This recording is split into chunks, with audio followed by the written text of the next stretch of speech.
le fait qu'ils aient pris le temps de le faire, d'attaquer un simple citoyen israélien, c'est que ça a dû quand même leur faire plus mal que je ne le pensais.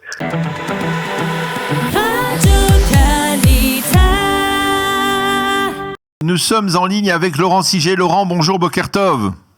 Boker Tov Daniel et Boker Tov à tous nos éditeurs de Qualité. Alors, vous êtes membre du Parti travailliste et en fait, je voudrais que nous écoutions ensemble un extrait d'une émission à laquelle vous avez participé. C'était l'année dernière sur les GGMO de I24 News avec notre ami Benjamin Petrover. On écoute l'extrait de cette émission.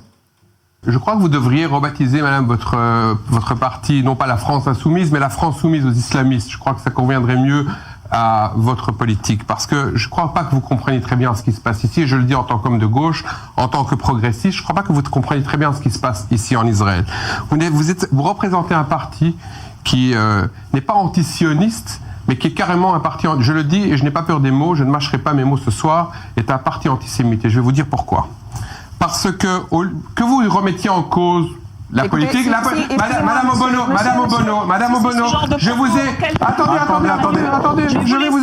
Non, déjà vous partez. Voilà cet extrait que vous connaissez bien, Laurent, c'est de votre discussion donc lors de cette émission avec la députée Danielle Obono de la France Insoumise. Il n'y a pas eu de discussion, elle n'a pas voulu discuter. Oui, il n'y a pas eu de discussion.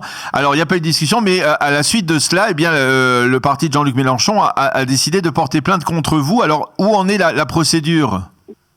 Pour le moment, on nous a juste signalé par l'intermédiaire d'I24, on a juste demandé mon adresse et il y a un début de procédure qui est entamé visiblement par la police, par le préfet, la police de Paris. Et on ne sait pas exactement jusqu'où ça va aller. Ça va dépendre d'un juge d'instruction qui va juger s'il considère qu'il y a de diffamation ou pas de la diffamation. On verra bien ce que ça va donner. Mais le fait qu'ils aient pris le temps de le faire, d'attaquer un simple citoyen israélien, c'est que ça a dû quand même leur faire plus mal que je ne le pensais.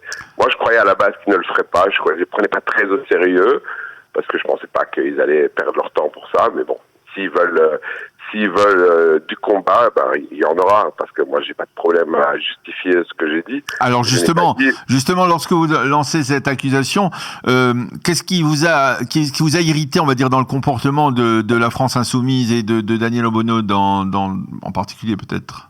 À la base, vous me connaissez, mon cher Daniel, vous connaissez mes positions en Israël. Je ne peux pas être suspecté d'être ni un partisan de Benjamin Netanyahou, ni un homme ni de droite, ni d'extrême droite.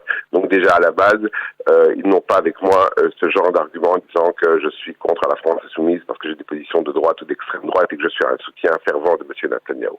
Mais ce qui m'irrite toujours dans cette tendance de l'islamo-gauchisme, c'est qu'en fait, ils ne sont pas comme certains partis qui prônent, disons, une solution à deux États. On peut être d'accord, ne pas être d'accord, c'est pas un problème. Moi, je ne suis pas contre le fait qu'on critique également ni l'État d'Israël, ni la politique de l'État d'Israël.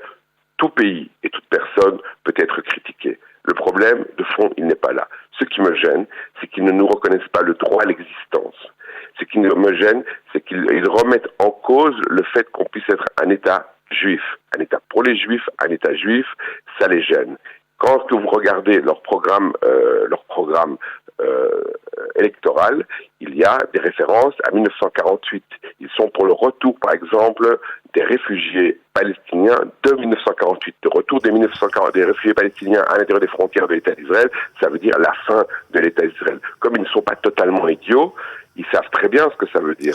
Oui, donc, mais il est probable que ce qui les a irrités, c'est surtout cette accusation d'antisémitisme.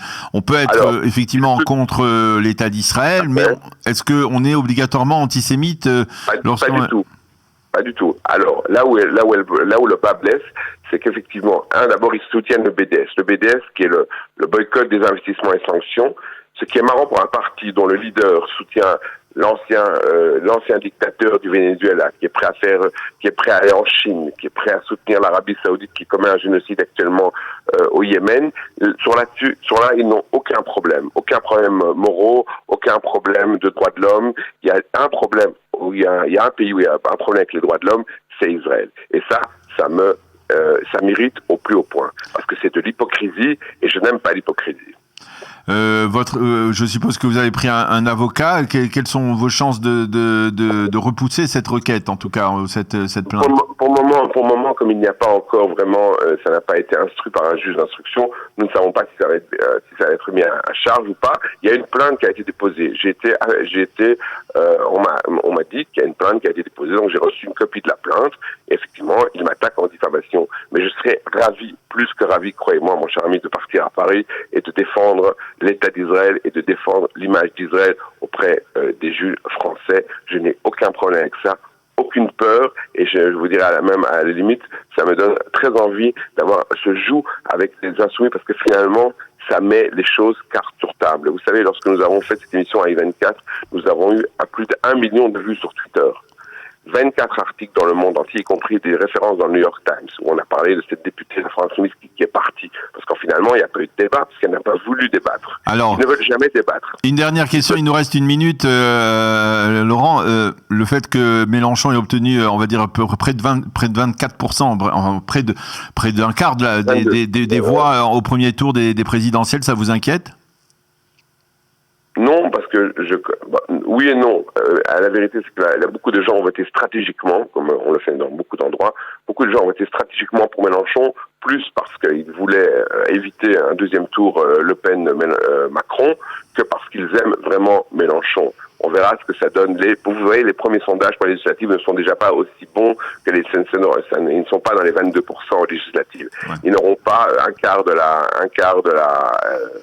représentation à l'Assemblée nationale. Donc, il y a eu un vote tactique. Beaucoup de gens, des amis à moi, qui sont socialistes, ou qui sont communistes, ou qui sont même radicaux de gauche, qui ont voté pour éviter Marine Le Pen. Donc, c'était un vote qui était un vote plus de barrage qu'un vote d'adhésion. Eh bien, merci beaucoup Laurent Siget pour avoir répondu à nos questions ce matin, après donc cette plainte qui a été déposée contre vous par le parti. Au courant. Voilà, merci beaucoup, à bientôt. Merci Laurent. Merci Daniel.